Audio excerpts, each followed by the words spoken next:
students, how are you? I hope you are enjoying good health. I am Naveen. Welcome to my YouTube channel Basic Maths on Tips. और इस video में मैं करने वाला हूँ class 8th NCERT exercise 2.4 question number 4, 5 और 6। तो चलिए स्टार्ट करते हैं। सेकंड चैप्टर के और भी क्वेश्चन जो हैं अपलोड हो चुके हैं, तो आप उन्हें चेक कर सकते हैं। देखिए क्वेश्चन नंबर 4 में हमें दिया है one of the two digits of two digit number is 3 times the other digit. मतलब 2 डिजिट का एक नंबर है और जो एक डिजिट है उसकी दूसरी डिजिट की वो 3 टाइम्स है। If you interchange the digits of 2 digit number and add the resulting number to the original number you get 88। वो कह रहे हैं कि अगर आप डिजिट्स को उल्टा कर दें और जो भी रिजल्टिंग नंबर आता है उसको ओरिजिनल नंबर में ऐड कर दें तो आपको 88 मिलता है। What is the original number? तो ओरिजिनल नंबर क्या है? तो देखिए इसको इस तरह से हम समझते हैं कि हमारे पास एक 2 डिजिट का नंबर है और एक डिजिट जो है दूसरे की 3 टाइम्स है। तो सपोज कीजिए जैसे कि अगर यूनिट्स प्लेस डिजिट मैंने 3 मान ली तो दूसरी डिजिट इसी की 3 टाइम्स है तो ये 9 होगी। अब उसके बाद वो उन्होंने ये कहा है कि दोनों का प्लेस जो है वो इंटरचेंज कर दिया जाए, यानी कि ये जो 3 जो है यूनिट प्लेस पर है तो मैं इसको टेंस प्लेस पर ले आऊँ और 9 जो है यहाँ टेंस प्लेस पर है तो इसको मैं यूनिट्स प्लेस पर ले आऊँ। उसके बाद जो नंबर बनता है इस रिजल्टिंग नंबर को जब हम ओरिजिनल नंबर में जोड़ देते हैं, इस नंबर में जोड़ देते हैं तो हमें इसका सम जो है वो 88 मिल जाता है। ये क्वेश्चन में हमें कहा है, ठीक है, इस तरह से। अब हम क्या करेंगे, सबसे पहले यूनिट्स प्लेस डिजिट हमें नहीं मालूम है तो हम उसको x मान लेते हैं यहाँ पर। तो यहाँ लिख लेंगे लेट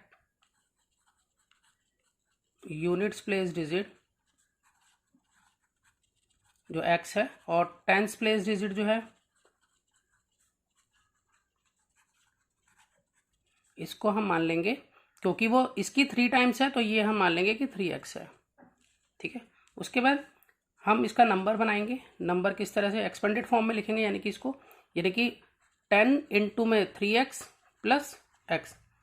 देखिए जैसे कि अगर 93 है, 93 को मैं इस तरह से भी लिख सकता हूँ ना, ये 3 और 10 इंटू में 9, इस तरह से एक्सपेंडेड फॉर्म में लिख सकता हूँ।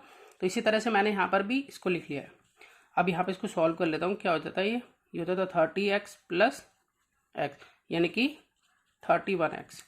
अब उसके बाद कहा है कि डिजिट्स को इंटरचेंज कर दें, तो आफ्टर इंटरचेंजिंग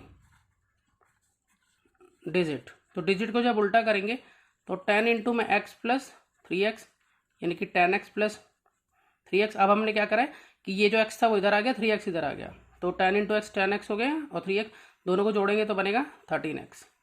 उसके बाद इन दोनों का जो सम आता है अकॉर्डिंग टू क्वेश्चन, मैं ये लिख सकता हूँ A2 क्यों, मतलब अकॉर्डिंग टू क्वेश्चन है। तो अगर इन दोनों का जो सम है ये हमें बताया गया है कि वो आ जाता है हमारे पास 88 सम है, तो हम दोनों को जोड़ेंगे तो यहाँ आ जाएगा 44x इज इक्वल टू 88। तो x is equal to 88 upon में 44 2 जा 88, तो x की वैल्यू 2 आ गई है। इट मीन्स हमारी जो यूनिट प्लेस डिजिट है वो 2 है। तो हम यहाँ पर लिख लेंगे कि जो हमारा यूनिट्स प्लेस डिजिट है वो x आया जो कि 2 के इक्वल है। उसके बाद हम लिखेंगे कि टेंस प्लेस डिजिट जो है वो है हमारे यहाँ पर 3x, यानी कि 3 मल्टीप्लाई बाय 2 कि 6 हो जाएगा वो। अब इसका हम नंबर बना लेते हैं। नंबर बनाने के लिए हम क्या करेंगे, 10 इंटू में 3x प्लस x ये था, तो 10 इंटू में 3x की वैल्यू हमारी 6 आ गई है और x की वैल्यू हमारी 2 आई है। तो इस तरह से 60 प्लस 2 यानी कि नंबर हो जाता है 62। अब देखिए हम यहाँ चेक कर सकते हैं कि हमारा ये 62 जो है वो ठीक है या नहीं है। तो देखिए यहाँ हमारा है 62। तो क्वेश्चन के अकॉर्डिंग ये था कि जो एक डिजिट जो है वो दूसरी डिजिट की 3 टाइम्स होगी। तो देखिए ये 2 है तो इसकी 3 टाइम्स है ये 6।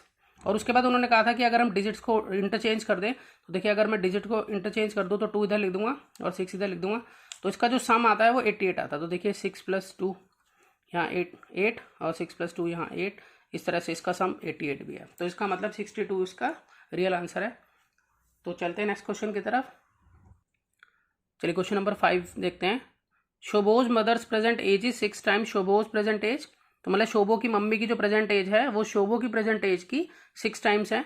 शोभोज एज 5 ईयर्स फ्रॉम नाउ, मतलब शोभो की एज जो है 5 साल के बाद now will be 1/3 of his mother's present age, Shobho की मम्मी की 1/3 हो जाएगी। 5 साल के बाद शोभो की जो एज है वो अपनी उसकी मम्मी की 1/3 हो जाएगी। What are their present ages, उनकी प्रेजेंट एज क्या है हमें ये बतानी है। तो देखिए इसको एक बार और इस तरह से समझते हैं।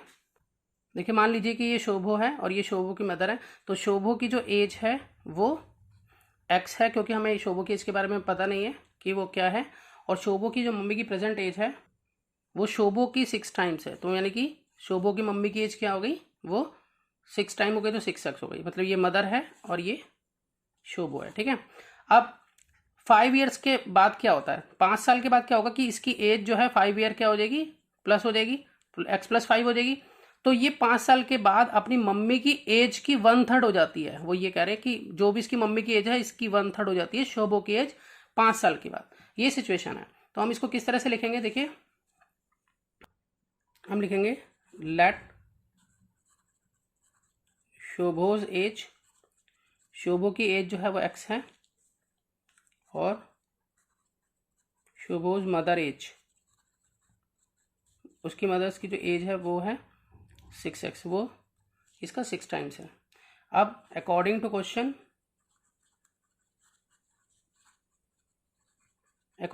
हम ये कह सकते हैं कि 5 साल के बाद, मतलब x+5, शोभो की एज में 5 ईयर्स ऐड हो गए। 5 साल के बाद क्या हुआ कि वो अपनी मम्मी की एज का 1/3 हो जाता है शोभो जो है। तो यहाँ पर हम इसको सॉल्व कर सकते हैं। 3 × 1 = 3 और 3 × 2 = 6, यहाँ 2x हो गया, यहाँ 2x, x+5, तो x, अब ये यहाँ पर -2x हो गया इधर आके, और ये जो +5 था इधर माइनस हो गया। सॉल्व करा इसको, प्लस माइनस माइनस, यहाँ पे 2x में से x गया x, और निशान बड़ी संख्या का इजिकल टू -5, तो माइनस से माइनस यहाँ कैंसिल हो गया। तो x की जो वैल्यू आई है हमारे पास क्या आई है, 5। इसका मतलब शोभो की जो एज है, शोभोज एज जो है वो कितनी है, 5 ईयर्स है, ठीक है। और मदर की एज निकाल लेते हैं यहाँ पे। मदर्स एज, मदर जो थी वो 6 टाइम्स थी, तो 6x थी वो, यानी कि 6 × में 5, 6 × 5 = 30 ईयर्स। तो इसका मतलब मदर जो है वो 30 ईयर्स की है और शोभो जो है वो 5 ईयर का है। तो चलते हैं नेक्स्ट क्वेश्चन पर। देखिए क्वेश्चन नंबर 6 में हमें दिया है, there is a narrow rectangular plot reserve for a school in Mohali village. The length and breadth of plot are in ratio 11:4 at the rate ₹100 per meter. It will cost the village panchayat ₹75,000 to fence the plot. What are the dimensions of plot. तो यहाँ ये कह रहे हैं कि एक rectangular plot है जो कि रिजर्व किया गया स्कूल के लिए मोहाली विलेज के अंदर, और उसकी जो प्लॉट है उसकी लेंथ और ब्रेथ का रेशियो 11:4 है, और कॉस्ट पर मीटर जो है खर्चा आ रहा है 100 रुपये का, और टोटल कॉस्ट का खर्चा जो आ रहा है वो आ रहा है 75,000 का। तो हमें यहाँ डायमेंशंस बतानी है प्लॉट की। तो देखिए इसको हम इस तरह से समझते हैं, जैसे कि हमें यहाँ रेशो दे रखा है लेंथ और ब्रेथ का, तो मैं यहाँ लिख लेता हूँ कि ratio of length and breadth of plot वो मैं मान लेता हूँ 11x और 4x। उसके बाद कॉस्ट पर मीटर भी हमें मुझे पता है, तो कॉस्ट पर मीटर जो है वो ₹100 है, और टोटल कॉस्ट भी मुझे यहाँ मालूम है, टोटल कॉस्ट जो है वो ₹75,000 है।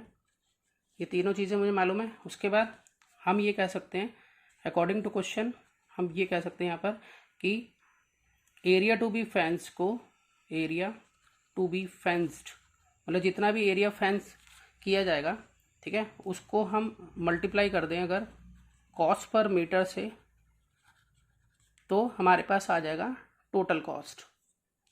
हमारे पास आ जाएगी टोटल कॉस्ट। अब देखिए यहाँ पर एरिया टू बी फेंस जो है वो 2l+b के बराबर होगा।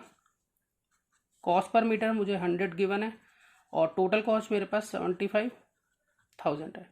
तो यहाँ पर l+b की जगह पर जैसा कि रेशियो हमें मालूम है, देखिए ऊपर 11x और 4x है, वो मैं लिख सकता हूँ यहाँ पे। तो यहाँ मैं लिख सकता हूँ 11x और 4x इंटू में 100 = 75,000। तो यहाँ पर हो गया ये 15x, 11x और 4x मिल गए, और यहाँ इंटू में 100 है यहाँ पर, और इजिकल टू 75,000 यहाँ पर लिख सकते हैं। अब देखिए यहाँ पर मैं यहाँ मल्टीप्लाई कर लेता हूँ इन तीनों को, तो यहाँ आ जाता है 15 × 2 = 30, तो ये हो गया, और 2 0 ये वाली लगा देंगे, 3000x = 75,000। तो x = 75,000 अपॉन में 3000। यहाँ पर हम 3 जीरो से ये 3 जीरो कैंसिल कर देते हैं। अब हमारे पास आता है 75 अपॉन में 3। हम इसको काट लेते हैं, 3 2 जा और 3 5 जा, तो 25 आ गया।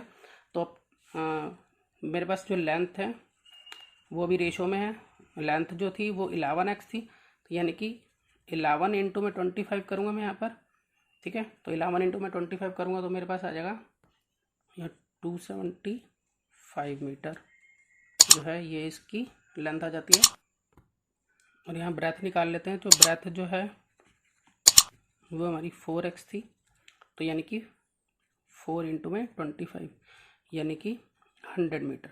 तो 275 मीटर और 100 मीटर जो है वो लेंथ और ब्रेथ का जो है आंसर है। तो इस वीडियो में इतना ही, मिलते हैं नेक्स्ट वीडियो में और नए क्वेश्चंस लेकर। तब तक आप प्रैक्टिस कीजिए और इम्प्रूव कीजिए मैथ्स। Good bye.